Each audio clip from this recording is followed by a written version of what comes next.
नमस्कार मंडळी. माय मराठी यूकेच्या माय talk season 3 episode 7मध्ये तुमचे सर्वांचे हार्दिक स्वागत. आज आपल्यासोबत विशेष अतिथी आणि गेस्ट म्हणून आलेले आहेत इंडियावरून doctor Jagannath Dikshit.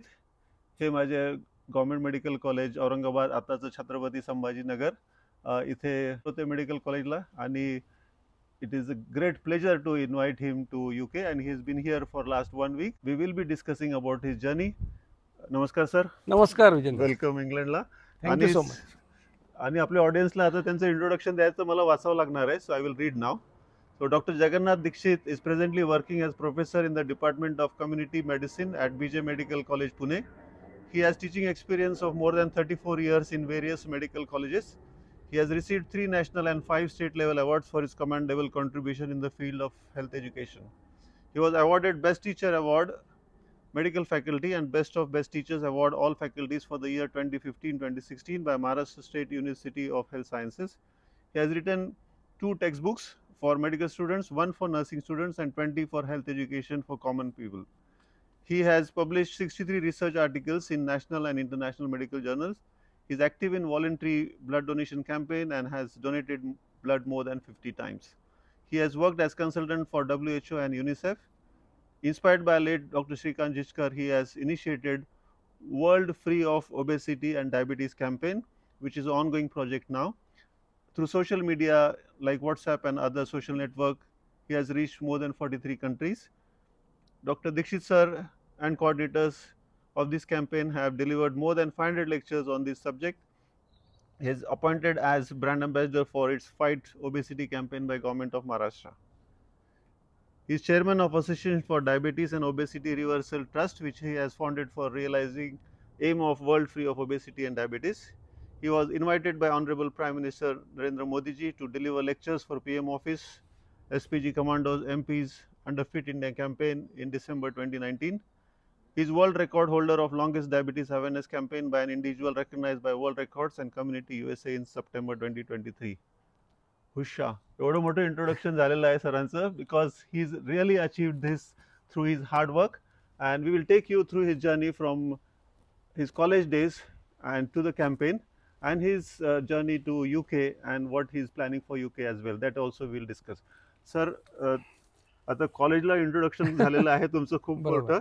So in medical college you have done public health, preventive and social medicine. You have taught us also. So sir, सुरुवात तिथून झाली आणि मग how did you shift towards this campaign? म्हणजे जेव्हा 1981 मध्ये MBBS ला ॲडमिशन घेतली त्यावेळेला, म्हणजे मी जेव्हा ॲडमिशन घेतली तेव्हा खरं तर मला इंजिनियर व्हायचं होतं. अच्छा. म्हणजे माझ्या डोक्यात काही डॉक्टर होण्याचं नव्हतं, पण घरी कोणी डॉक्टर नव्हतं. आई म्हणाली की आपल्या घरात एक डॉक्टर पाहिजे, तर तू डॉक्टर व्हायचं, म्हणून मी डॉक्टर मेडिकलला ॲडमिशन घेतली. आणि त्याच्यानंतर मला मेडिकल सब्जेक्ट आवडायचे, म्हणजे फिजिओलॉजी आवडायचं, फार्माकोलॉजी आवडायचं, फॉरेन्सिक मेडिसिन आवडायचं, कम्युनिटी मेडिसिन किंवा प्रिव्हेंटिव्ह सोशल मेडिसिन आवडायचं, मेडिसिन आवडायचं, पण मला सर्जिकल ब्रांचेस कधी आवडल्या नाहीत. आणि मग तेव्हापासून मग मी असा विचार केला की आपण ह्याच्यात काहीतरी MD करावं पुढे. आणि मग जेव्हा इंटर्नशिप करत असताना माझ्या लक्षात आलं की आजारांवर उपचार करण्यापेक्षा आजार जर होणारच नाही असं आपण काय करू शकलो, त्याचं प्रिव्हेन्शन करू शकलो तर फार मोठी गोष्ट होईल. आणि म्हणून मला इंटरेस्ट हा प्रिव्हेंटिव्ह सोशल मेडिसिनमध्ये आला. की तुला तर माहिती आहे की प्रिव्हेंटिव्ह सोशल मेडिसिनमध्ये MD कोणी सहजासहजी करत नाही, म्हणजे जर कुठे ॲडमिशन मिळालीच नाही, क्लिनिकल ब्रांच पाहिजे, सगळ्यांना प्रॅक्टिस करणारं कुठली तरी ब्रांच पाहिजे असते, पण प्रिव्हेंटिव्ह सोशल मेडिसिनमध्ये कोणी प्रॅक्टिस करत नाही. एकतर टीचर म्हणून जॉब घेतात किंवा पब्लिक हेल्थमध्ये जाऊन मेडिकल ऑफिसर होतात. पण मला अशी इच्छा होती की काहीतरी आपण असं करावं की जेणेकरून आजारांचा प्रतिबंध होऊ शकेल.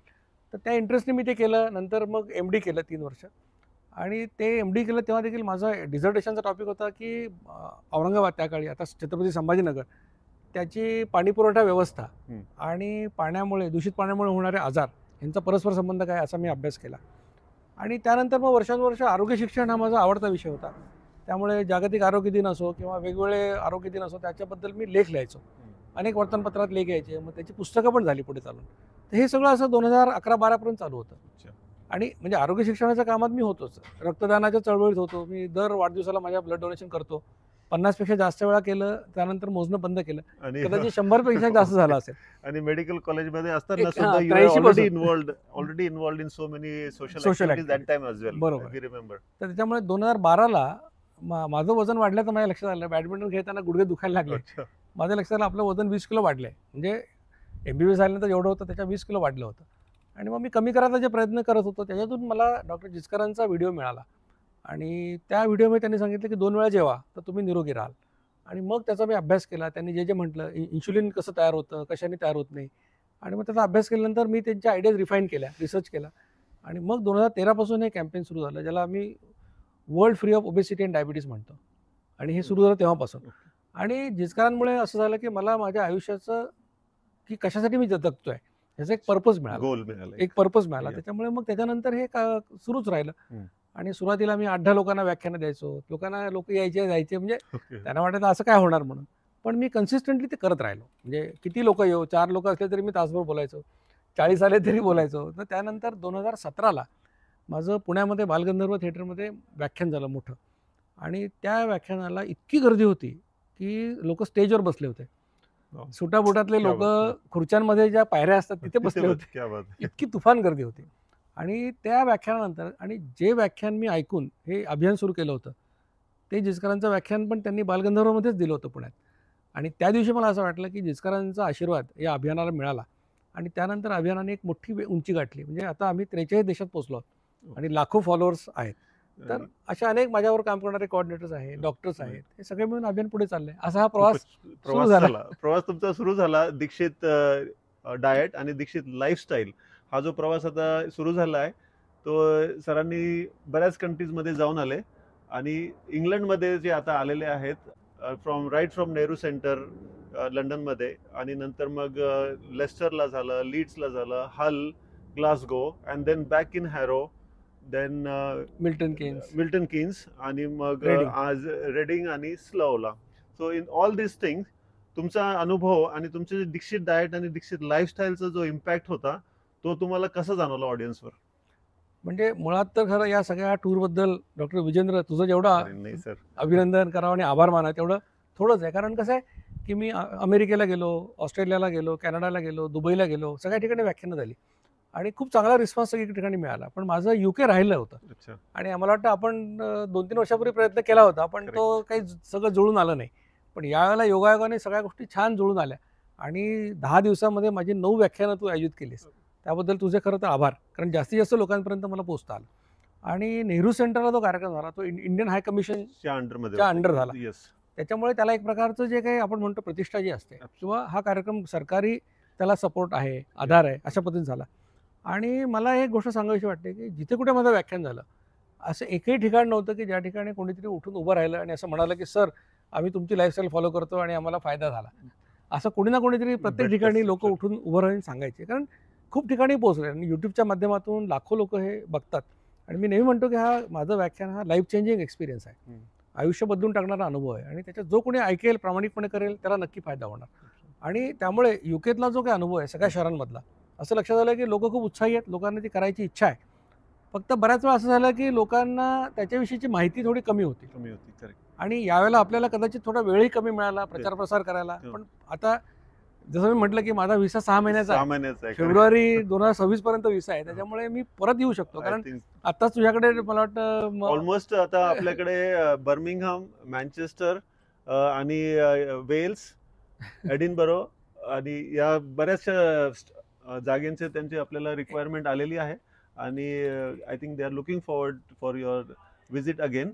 आणि तुम्ही जर आता थोडक्यात जर नटशेलमध्ये आपल्याला जर ते 2-3 पॉईंट जर सांगायचे लाईफस्टाईल बद्दल की तुम्ही जे सांगता की 2 टाइम जेवायला पाहिजे, ते तुम्ही फक्त आपल्या ऑडियन्सला थोडक्यामध्ये if you can tell the basic points of this one then we can take this journey up to your next visit. Right.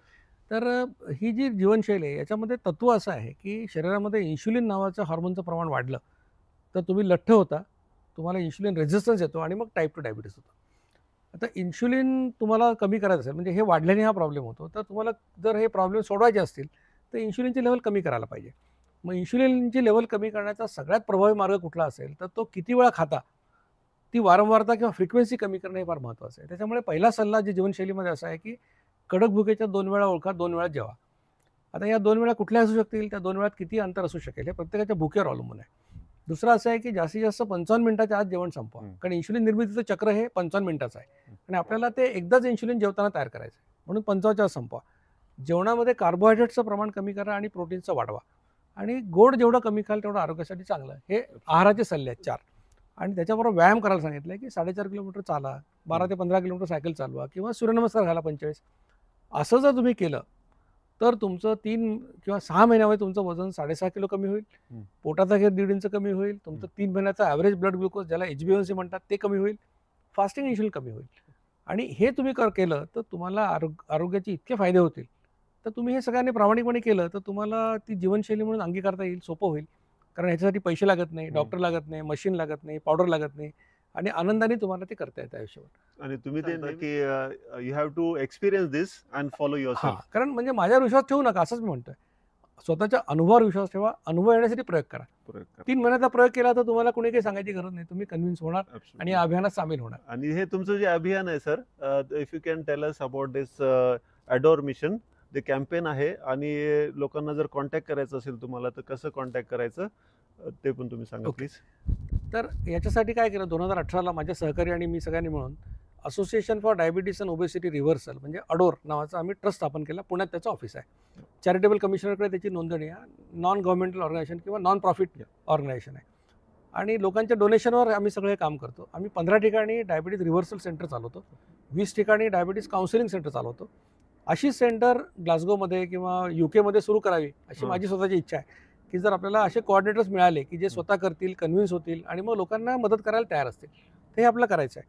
आता या सगळ्या ह्याच्यामध्ये जर कोणाला संपर्क करायचा असेल तर एक आपलं यूट्यूब चॅनल आहे डॉक्टर दीक्षित लाईफस्टाईल नावाचं. त्याच्यावर तुम्ही गेलात यूट्यूबवर तर तुम्हाला लक्षात येईल की त्याच्यामध्ये एक व्हॉट्सअप नंबर दिलेला असतो. तो माझ्या कोऑर्डिनेटरचा नंबर आहे. त्या व्हॉट्सअप नंबरला तुम्ही संपर्क केला तर तुम्हाला गायडन्स मिळू शकतं. हे अभियान पूर्णपणे मोफत आहे, त्याच्यामुळे हा गायडन्स पूर्णपणे फ्री असतो. कुठल्याही प्रकारचे पैसे लागत नाहीत. आमची वेबसाईट पण आहे www.drdikshitLifestyle.org.